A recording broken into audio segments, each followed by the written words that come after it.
हाँ, class 10th के लिए एक तोहफ़ा है, एक छोटा सा गिफ्ट है कि हालांकि क्लास 10 उस बार मैं नहीं पढ़ा पाया, काफ़ी बिजी शेड्यूल था, आपको पता है क्लास 12 थी और मेरे भी कुछ इशू थे, बिजी था। लेकिन हाँ, आपकी जो इस बार अब जो आपके एग्ज़ाम है एक बार उसके बारे में जान लेते हैं और उसके बारे में क्या रणनीति मैं लेकर आया हूँ आपके लिए, एक बार आपको जानना बहुत ज़रूरी है। और मोस्टली जो मेरी बात है अगर आप फॉलो करोगे तो काफ़ी आपको हेल्पफुल रहने वाला है सेशन। क्लास 10 जो आपके एग्ज़ाम 2023 उसके ऊपर एक बार देख लेते हैं, झलक देख लेते हैं उसकी क्या सब्जेक्ट है। कि सबसे पहले आपका इंग्लिश का पेपर है, 16 मार्च को आपके पेपर है। आई थिंक आपने सबके पास में टाइम टेबल लिखा हुआ होगा और सब इसके अकॉर्डिंग पढ़ रहे होंगे। हिंदी किस मार्च को है, SST आपके 25 मार्च को है और साइंस आपके 29 मार्च को है और मैथ आपके 4 अप्रैल को है और संस्कृत आपके संस्कृत तो थर्ड लैंग्वेज जो भी है, संस्कृत, उर्दू, पंजाबी, गुजराती जो भी लैंग्वेज है, सिंधी है ना, वो आपके 8 अप्रैल को एग्ज़ाम है। बहुत ही अच्छा टाइम टेबल है क्योंकि हर टाइम टेबल के बीच में 3-4 दिन की छुट्टियाँ रखी गई है। बहुत ही शानदार परफेक्ट टाइम टेबल इस बार दिया गया है। जैसे कि 16 से 21 के बीच में आपको लगभग 4 छुट्टियाँ हैं, 5 छुट्टियाँ हैं, क्योंकि 16 का आधा दिन मिल जाएगा, फिर 17, 18, 19, 20 4 दिन, मतलब 4-4.5 दिन की यहाँ छुट्टी है। यहाँ पर भी 3-4 दिन की छुट्टियाँ हैं, मतलब लगभग 3-4 का रेशियो आपके यहाँ बैठ रहा है, ठीक है। और मैथ के अंदर आपको एक दिन एक्स्ट्रा मिल रहा है, 29 का आधा दिन मिल जाएगा, 30, 31 2 तो वो, और 5-5.5 दिन आपको मैथ्स के अंदर मिल रहे हैं। मतलब अच्छा खासा रिवीजन बहुत परफेक्टली, जो ईमानदारी से पढ़ रहा हुआ इतने दिन या ना भी पढ़ा तो पढ़ सकता है, आराम से अपना रिवीजन कर सकता है बहुत परफेक्टली। किस अकॉर्डिंग करना वो मेरे को ध्यान से सुनना, कैसे पढ़ना बता दूंगा। तो मतलब बहुत अच्छा टाइम टेबल तो है, इसमें तो कोई कहने की बात ही नहीं, गुंजाइश नहीं है। और अब बात करते हैं कि कैसे आपको, कुछ बच्चे क्या है कि आप 10th लेवल में हो, कुछ कहते हैं कि टाइम नहीं मिलता, वो नहीं मिलता। अगर टाइम को ढंग से यूटिलाइज़ किया जाए, सही सोच समझ के किया जाए तो बहुत कुछ टाइम है अपने पास में। आपके पास में तो बहुत ज़्यादा टाइम है, 24 घंटे आपके पास में। स्कूल कोई अब जा नहीं रहा, सीधी सी बात है, जा रहे तो फिर तो आप समझिए होंगे अब तो स्कूल जाने वाली कोई बात ही नहीं रह जाती। 24 घंटे अब एक दिन के अंदर किसी को मिलते हैं। 8 घंटे चलो अब सो जाओ, अब सोना भी ज़रूरी है, वो चाहे टुकड़ों में सो सकते हैं आप, 4 घंटे सो ले, फिर 2 घंटे, फिर 2 घंटे, वो आपकी मर्ज़ी है। 8 घंटे अपन 24 घंटे में सोने को देंगे। 2 घंटे अदर एक्टिविटीज़ जिसमें नहाना, खाना, एक्सेट्रा जो भी कुछ करते हैं अपन, 10 घंटे निकल जाते हैं। अगर 10 घंटे यहाँ निकल भी गए तो पीछे फिर भी आपके पास में 14 आवर्स बच जाते हैं, 14 घंटे बच जाते हैं। इन 14 आवर्स का किस हिसाब से यूटिलाइज़ करना बहुत ज़रूरी है। 14 घंटे पढ़ना आपको, मैं नहीं बताऊंगा कि आप 4 बजे उठो, 5 बजे उठो, मैं तो कहता हूँ जब मर्जी जब पढ़ो। अब तो क्योंकि पढ़ना है सोना है, पढ़ना है सोना, बस ये रूटीन होना चाहिए। रात क्या दिन क्या सब एक जैसे हो जाने चाहिए अब तो, ठीक है। कोई 4 बजे उठना, 3, कोई बात नहीं। जब आपका मन किया 1 बजे उठने का तो 1 बजे उठ जाओ, 1 बजे उठ के 5 बजे तक पढ़ लिए, फिर घंटा भर सो लिया, 2 घंटा सो लिया, फिर मतलब अब यही रहना चाहिए। यही टाइम बचता है, बस 25-20 दिन बचे हैं, इसमें आपको इसी अकॉर्डिंग पढ़ाई करनी पड़ेगी। जब भी नींद आए सो लिए, उठ गए पढ़ लिए सो लिए, बस माहौल पूरा, पढ़ाई का एटमॉस्फेयर पूरा एज इट इज़ वही रहना चाहिए। एक्टिविटी कहीं पर भी टाइम वेस्ट अब आपको नहीं करना है। टाइम टेबल आपने जान लिया, सब अच्छे से सब कुछ देख लिया। 24 घंटे में करना है क्या, आपके अकॉर्डिंग एडजस्ट कर लेना हर सब्जेक्ट को। लेकिन ये ध्यान रखना 6 की 6 सब्जेक्ट एक दिन में पढ़ना है अब आपको। हाँ, कुछ ऑप्शन ले सकते हो, हिंदी इंग्लिश को कभी जैसे आज पढ़ लिया तो कल हिंदी पढ़ ली, लेकिन थर्ड लैंग्वेज को भी ऑप्शन पे तौर पे देख लिया। लेकिन इन तीनों सब्जेक्ट को तो पर डे पढ़ना ही पढ़ना है, चाहे वो SST हो चाहे साइंस हो। मैं तो इसको बिल्कुल नहीं छोड़ सकते, तीनों पढ़ना है। और हाँ, यहाँ पर आप ऑप्शन ले सकते हो, आज इसको, और यहाँ पर भी ऑप्शन लिया जा सकता है कि चलो आज हिंदी इंग्लिश पढ़ ली, संस्कृत कल पढ़ लेंगे, वो आप पर डिपेंड करता है। लेकिन ये तीनों तो होनी चाहिए। कब तक बताता हूँ। देखो, अपने पास में 16 तारीख से आपकी एग्ज़ाम है, ठीक है। 13, 14 और 15 ये 3 दिन बिल्कुल सेपरेट इंग्लिश को जाने चाहिए। बिल्कुल इन 3 दिनों में तो आपको कुछ भी नहीं पढ़ना। पहला एग्जाम इंग्लिश का है, तो इन 3 दिन 13 तारीख को, 14 तारीख को, 3 तो सेपरेट इंग्लिश पढ़ेंगे, सिर्फ और सिर्फ इंग्लिश। एग्जाम से 3 दिन पहले तो एकदम पूरा इंग्लिश का ही माहौल होना चाहिए, सब कुछ रिविजन, ठीक है। तो इन 3 दिन को छोड़ दो, पीछे बच की 12 तारीख तक, ठीक है।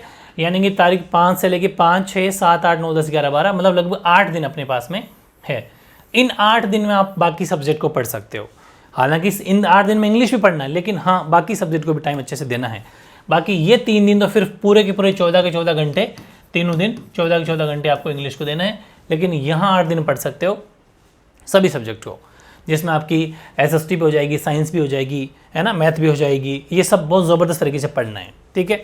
और अब बात आती है, खूब सारे स्टूडेंट ऐसे भी हैं कि सब तैयारी तो कुछ है ही नहीं, प्रिपरेशन तो है नहीं, क्योंकि होते हैं ऐसे नहीं पढ़ पाते, कुछ पढ़ने में इंटरेस्ट भी नहीं रखते, बहुत सारे इश्यूज़ हैं। साल भर तो हो गया, लेकिन कोई बात नहीं। उसके लिए मैं कुछ एक तरीका बता देता हूँ, क्योंकि देखो होता क्या है कि पूरे के पीछे भागोगे ना तो साल ख़राब हो जाएगी। और ये बहुत बार होता है, न जाने बच्चे फेल क्यों हो जाते हैं। फेल तो होने का चांस ही नहीं है यार, फेल कैसे हो सकते हैं। मैं तो ये कहता हूँ जिसने पूरी साल में बिल्कुल भी नहीं पढ़ी, अगर वो 5-7 दिन पढ़ ले तो पास तो आराम से हो सकता है। अगर स्मार्ट स्टडी करे तो, ठीक है। क्योंकि आजकल तो 18 से 20 क्वेश्चन तो MCQs वाले आ रहे हैं, वन लाइनर आ रहे हैं उसके बाद में, मतलब आराम से ऐसा पैटर्न है कि आराम से पास हो जा सकता है।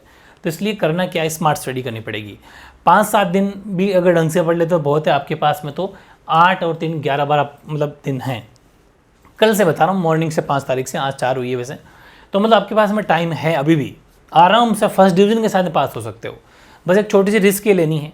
पढ़ाई ये करनी है कि मैं आपको कुछ कैप्सूल, जैसा कि हर साल अपना कैप्सूल सीरीज़ है पूरे भारत के अंदर अपन ही चलाते हैं पूरे इंडिया में, और क्लास 12 की भी कैप्सूल सीरीज चल रही है, वैसे ही आपकी मैं कैप्सूल सीरीज स्टार्ट करूँगा। और वो कैप्सूल सीरीज अभी से स्टार्ट होगी, आज से, अभी तुरंत, ठीक है। एक कैप्सूल अभी मिल जाएगा, उन कैप्सूल्स को आप अच्छे से एक बार ले लो। और उन कैप्सूल की एक ही शर्त है कि मैं आपको आंसर के साथ लिख रहा हूँ, ताकि खूब सारे स्टूडेंट ऐसे हैं जिनके पास बुक नहीं है, कहाँ से ढूंढेंगे, या फिर किसी कुछ आधा अधूरा आंसर लिखा हुआ है, या फिर नहीं मिल पाता, नोट्स नहीं बने हुए, साल भर स्कूल नहीं गए, जो भी वाट जो भी हुआ। इसलिए मैं ये चाहता हूँ कि आंसर भी आपको साथ में दे दूँ, इसलिए थोड़ी स्पीड से पढ़ दूंगा कि लिखा हुआ क्या है, बाकी आप उसको लर्न कर लेना समझते हुए, ठीक है। ये काम करना है। तो करना क्या है, देखो कि अपन अपने जो कैप्सूल बनेंगे वो 3 तरह के कैप्सूल बनेंगे। एक कैप्सूल पहला बनेगा वो निबंधात्मक प्रश्नों का होगा, ऐसे टाइप क्वेश्चन की पूरी बुक में, जैसे पूरी की फुल SST के अंदर, कंप्लीट SST में किन किन चैप्टर्स अकॉर्डिंग टू बिल्कुल ब्लूप्रिंट। और देखो मोस्टली हुबहू पेपर जो होता है ब्लूप्रिंट के अकॉर्डिंग ही आता है, चिंता करने वाली बात नहीं है। तो निबंधात्मक प्रश्न ऐसे टाइप जो क्वेश्चन आपके आ रहे हैं, वो पूरी SST की बुक में, पूरी साइंस की बुक में, पूरी मैथ की बुक में कौन कौन से चैप्टर्स हैं ऐसे टाइप क्वेश्चन आएंगे, एक कैप्सूल तो वो होगा। सेकंड कैप्सूल होगा जिसमें लघुतरात्मक और दीर्घ लघुतरात्मक प्रश्न होंगे, शॉर्ट एंड लॉन्ग क्वेश्चन आप टाइप के क्वेश्चन होंगे, वो सेकंड कैप्सूल होगा, ठीक। और तीसरा अति लघुतरात्मक और MCQs, यानी वेरी शॉर्ट एंड MCQs का मतलब जिसमें ऑप्शन होते हैं, और वन लाइनर। अति लघुतरात्मक का मतलब क्या हो जाएगा, वन लाइनर। ये 3 तरह के कैप्सूल, मतलब 3 कैप्सूल में एक सब्जेक्ट खत्म, 3 कैप्सूल में एक सब्जेक्ट खत्म हो जाएगी। जैसे कि SST है, तो SST का पहला कैप्सूल आपको निबंधात्मक प्रश्न का मिलेगा, ऐसे टाइप क्वेश्चन का मिलेगा। पूरी बुक में कौन कौन चैप्टर्स आ रहे हैं, बस इतना सही। सेकंड आपके लघुतरात्मक और दीर्घ लघु, पूरी बुक में दोनों मिक्स क्वेश्चन होंगे। और तीसरा में वेरी शॉर्ट और वन लाइनर जो भी होते हैं वो, और MCQ जिसमें 4 ऑप्शन होते हैं। ये 3 कैप्सूल में SST कंप्लीट, 3 कैप्सूल में साइंस कंप्लीट, 3 कैप्सूल में मैथ कंप्लीट, ठीक है। बस उसके बाद में कुछ टाइम रहा तो मैं हिंदी, इंग्लिश और संस्कृत के बारे में भी आपको कुछ आइडिया दूंगा, लेकिन अभी मैंने सिर्फ ये 3 कैप्सूल 9 कैप्सूल रेडी कर दिए हैं, लेकिन एक साथ नहीं, सिस्टमेटिक ढंग से चलना है। कल 5 मार्च है, हालांकि एक कैप्सूल अभी मिल जाएगा, लेकिन मैंने 5 को माना है कि 5 तारीख को आपको एक तो अभी मिल जाएगा SST का, और 2 कैप्सूल आपको मॉर्निंग में मिल जाएंगे। वो चाहे सुबह मिल जाओ, चाहे 10-11 बजे तक मिल जाओ, 12 बजे तक मिल जाओ, मिल जाएंगे, या फिर लेट नाइट ही मिल सकते हैं आज भी। कुल मिला के 5 मार्च को जब रात के 10 बज जाते हैं, उससे पहले आपको 101% SST को लर्न करके सोना है। किसको, सिर्फ और सिर्फ तीनों कैप्सूल को। ये काम आपका कल का है, कल का मतलब 5 मार्च का, हालांकि अभी के एक कैप्सूल तो अभी मिल जाएगा विथ आंसर, ठीक है। इनको बेहद अच्छे ढंग से कर लेना है, हाथों हाथ याद करना है, कुछ भी हो जाए, चाहे पूरा दिन लग जाए चाहे SST को। ऐसे ही फिर अपन नेक्स्ट डे चलेंगे तो आपके 6 मार्च को वापस आपको 3 कैप्सूल मिलने वाले हैं, जिसके 3 कैप्सूल रहेंगे साइंस में। साइंस के कौन कौन से, पहले निबंधात्मक प्रश्न यानी ऐसे टाइप क्वेश्चन, फिर लघुतरात्मक और दीर्घ लघुतरात्मक मतलब शॉर्ट और वेरी शॉर्ट, और फिर आपके वन लाइनर और MCQs। ये साइंस के भी तीनों के तीनों कैप्सूल आपको अपलोड कर दिए जाएंगे 6 मार्च को। वो एक साथ भी अपलोड हो सकते हैं। कुल मिला के 6 तारीख को आपको 100% इसको बिल्कुल रट के याद करके लिख के सोना है, जब तक सोना ही नहीं है। बस ये प्रण लेना है, प्रण तो लेना ही पड़ेगा, लास्ट में तो ऐसा ही होता है। बाकी तो इतनी इसी मेहनत अगर नहीं कर सकते तो फिर ऐसा तो कोई बनाया तो आपको देगा नहीं, ठीक है। और 7 तारीख की अपन अगर बात करें, 7 मार्च को मिल जाएगा मैथ के 3 कैप्सूल, ठीक है। बस इनके अच्छे से प्रैक्टिस कर लेना बहुत ही शानदार तरीके से। ये आपको कुल मिला के 3 तरह के कैप्सूल आपको मिलने वाले, बड़े ध्यान से। मैथ के अंदर हो सकता है मैं सोल्यूशन ना दूं, क्वेश्चन दे दूं, क्योंकि वो बुक वाले क्वेश्चन होंगे। सोल्यूशन आप देख सकते हैं, कुछ क्वेश्चन दे भी दूंगा। कुल मिला के जैसे आप कमेंट कर देना अगर आपको डाउट रहता तो सोल्यूशन दे देंगे। ये 3 सब्जेक्ट के मैंने कैप्सूल आपके रेडी कर दिए हैं, और ये जल्दी सिस्टमेटिक ढंग से आपको अपलोड किए जाएंगे 3 दिन। लेकिन कंडीशन एक ही, तीनों की तीनों कैप्सूल 9 कैप्सूल आपको 101% याद करना है, रटना है, समझते हुए कैसे भी आपके हिसाब से कुछ भी कर लेना, क्योंकि लास्ट टाइम में ऐसा ही होता है। और फिर फाइनली आपको करना क्या है, क्योंकि इनमें 100% चांसेस है कि 80 से 90% को जो क्वेश्चन है ना वो इसी में से आ जाएंगे। और सारे याद कर लेते तो यार सब कुछ इसी में से आ जाएंगे, इतना तो मेरे को कहता ना कि तजुर्बा है। बस बड़े अच्छे ढंग से, जैसा कि आप जानते हो हर साल जो मोस्ट इंपॉर्टेंट क्वेश्चन होता है हूबहू पेपर, मोस्टली पेपर हो जाता है घूम फिर के, क्योंकि इतना तो पढ़ाने से और ये चीज़ें नॉलेज हो जाती है। लेकिन आपको कंडीशन एक ही है कि लिख लिख के याद करना है। अगर आप इसमें भी कटौती कर देते हो कि 3 क्वेश्चन मैंने लगवाए, सपोज 5 लगवाए, 10 लगवाए, और 10 में से भी 5 कर रहे हो, आपकी मर्जी से 5 और छोड़ रहे हो, तो फिर कोई गारंटी नहीं है। कम से कम इतने तो क्वेश्चन आपको करने ही पड़ेंगे। पूरी साल भर आप पढ़े नहीं तो वो आप जो भी एक्स्ट्रा एनर्जी स्टोर कर रखी है ना, उसको ज़बरदस्त तरीके से लगा दो। क्योंकि एक बात का ध्यान रखना, अब आप 1 मिनट भी पढ़ रहे हो ना, तो आप आपकी मार्कशीट को सजा रहे हो।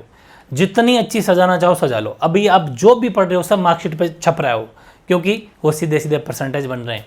हर चीज़ आपके परसेंटेज बनेगी। 80 नंबर का पेपर होगा, जितना कुछ हासिल कर पाओगे उतने अच्छे परसेंटेज बनेंगे। तो जो भी अभी आप पढ़ रहे हो, 1 मिनट भी किसी को दे रहे हो तो मार्कशीट को दे रहे हो, ऐसा होना चाहिए। जितना कर सकते हो, जितनी अपनी मार्कशीट को सजा सकते हो सजा लो, आपके हाथ में है। 15-14 दिन बचे हैं, पूरी जान लगा दो। 10-12 दिन बचे हैं, 15 तो क्या, तो इनमें आराम से कर सकते हो। और यार बहुत टाइम है, हर सब्जेक्ट के बीच में 3-4 दिन का टाइम है। बहुत अच्छा रिवीजन हो सकता है आपके लिए। उसमें कुछ मैं आपको कुछ ऐसे दे दूंगा, लेकिन आप इन कैप्सूल को घोट के पी जाना बस। ये जब तक नहीं हो तब तक एक्स्ट्रा मत पढ़ना। ये हो जाए तो फिर कुछ एक्स्ट्रा पढ़ लेना, लेकिन पहला काम है कैप्सूल पहले लेना है, ठीक है। पहले इन कैप्सूल को लिए जाएं कि हाँ यार आराम से याद हो गए, कोई दिक्कत नहीं है। अब एक बार लिख भी लिए, कुछ गलतियाँ भी ठीक होगी, अब हमारे पास में टाइम है तो क्यों ना कुछ एक्स्ट्रा पढ़ लूँ, तो फिर दूसरी तरफ जाना है। जब तक पूरे के पूरे पहले आपको कैप्सूल पढ़ना, ठीक है। और हूबहू पेपर, मोस्टली पेपर आपके इसमें से मिल जाएगा। बहुत अच्छे आपके फर्स्ट डिवीजन के साथ में पेपर आपको मिलेगा। फर्स्ट डिवीजन आपके बन जाएगी इन मात्र 10-12 दिन में, अगर आप मेरी बात को अच्छे से मानते हो तो। बाकी आपके एग्जाम बहुत अच्छे, उसके लिए आपके wish you all the best, ठीक है। ओके।